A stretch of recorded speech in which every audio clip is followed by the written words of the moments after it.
This man went to a job interview and never came back. Thomas Whitmore arrived in Chicago on September 3, 1923. He came by train from San Francisco with 2 suitcases and $47. He needed work. Thomas found a room on the 3rd floor of a building on State Street. One room with a small kitchen, a bed, a table, 2 chairs. The radiator worked. The rent was $15 a month. The apartment was cold despite the radiator running. Thomas assumed the building was old. He unpacked and made coffee in the small pot he'd brought from home. He spent 2 weeks looking for work, walking to offices and shops. But everyone said the same thing. Come back next week. Nothing available right now.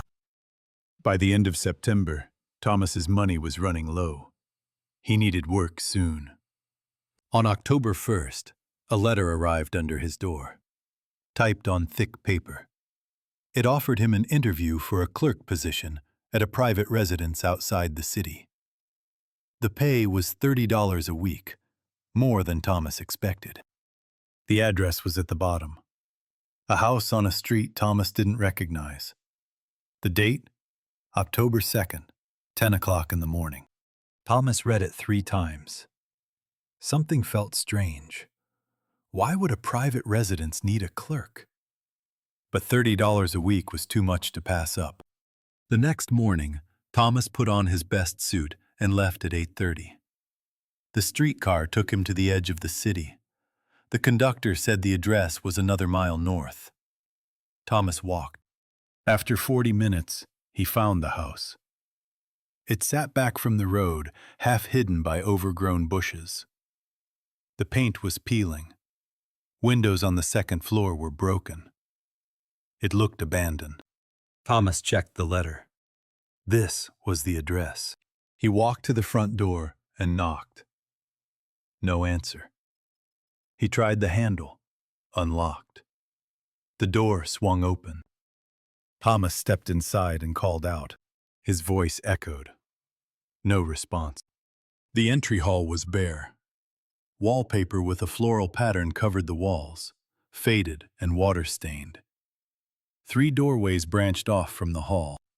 Thomas walked through the first doorway. A sitting room, empty, no furniture, just bare floors and wallpaper. He called out again. Nothing. He tried the next room, a dining room, empty, the same wallpaper. He checked the 3rd room, another empty space. This had to be the wrong address. Thomas decided to leave. He turned back toward the entry hall, but the entry hall wasn't there. Instead, another doorway led to another room. Thomas stepped through, confused. This should have been the front door. But it led to another sitting room, the same wallpaper, the same empty floor. His heart beat faster. He must have gotten turned around. He went through the next doorway. Another room. Identical. He went through another door. And another. Every room looked the same. Where was the front door? Thomas walked faster. Door after door. Each led to another empty room. He was going in circles. Or was he? The rooms all looked identical. After an hour, Thomas stopped. He was panicking. He needed to think logically. He chose a door carefully. The wallpaper had a tear in the upper left corner. He could use that to mark the room. He stepped through the next door into a different room. He turned to go back. The doorway was smaller, much smaller. Too small to fit through. That wasn't possible. Thomas stared. The doorway was barely 3 feet tall. He'd just walked through it. But now it looked like a door for a child. He tried to crawl through. His shoulders wouldn't fit. Thomas stood up. His breathing was rapid. This wasn't real. He tried another door. This room had a ceiling that seemed miles high. The proportions were wrong. Everything was wrong. He kept walking, door after door. Sometimes ceilings were low enough to touch. Sometimes they disappeared into darkness.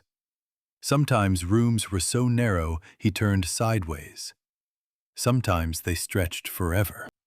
Then Thomas found his coat, hanging on a hook on the wall. His brown wool coat. The one he'd left in his apartment. But he was wearing his coat. Thomas looked down. Yes, he was wearing it. So how was it also on the wall? He touched it. Real. Solid. The same fabric, the same frayed button on the left cuff. In the next room, he found his coffee mug. The blue one from his apartment. Sitting on the floor. Half full. Still warm. How? These were his things. From his apartment. But he was in the house, wasn't he? The walls seemed to pulse. The floral pattern in the wallpaper began to move, vines crawling, flowers opening and closing like breathing lungs. Thomas blinked hard. The wallpaper was still again. He kept walking. Days passed, or what felt like days. No daylight, no darkness, just dim light in every room. He was hungry, thirsty, exhausted. His throat burned, his stomach cramped. He found his notebook in one room, the leather notebook from his apartment, pages filled with his handwriting, notes about rooms, measurements, diagrams trying to map the layout. Thomas didn't remember writing it. The handwriting grew frantic. Measurements contradicted each other. Diagrams made no sense. On the last page, one sentence repeated. I can't find the door. I can't find the door. I can't find the door. Thomas dropped it. He felt dizzy, weak. Then he saw a door that looked different, heavier, darker wood, real. Thomas grabbed the handle and pulled. Sunlight poured through. Real sunlight. Finally, the exit. He stepped through the doorway. He was in the same room he'd just left. The door was gone. Thomas collapsed. His legs gave out. He couldn't walk anymore. The ceiling seemed to breathe, moving closer, then farther. Or maybe he was sinking. He closed his eyes. On December 8th, 1923, Mrs. Kowalski noticed a smell from the third-floor apartment. Thomas Whitmore hadn't been seen in 2 months. She contacted police. Officers forced open the door. Thomas Whitmore was lying in the center of the room, dead, severely emaciated. Cause of death? Starvation and dehydration. The apartment was locked from inside. Furniture pushed against the walls. All his belongings still there. His coat on the hook. His coffee mug on the table. But in the center, the carpet showed a perfect circular path worn down to the wooden boards, approximately 12 feet in diameter.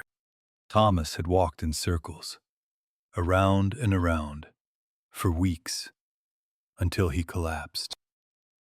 Building inspectors found a crack in the heating system. Carbon monoxide had been leaking since Thomas moved in. Not enough to kill quickly, just enough to cause confusion, hallucinations. The letter was never found. The address didn't exist. There was no house on that road. Thomas Whitmore never left his apartment. There was no interview, no abandoned house, no endless rooms. Just a man walking in circles in a small room.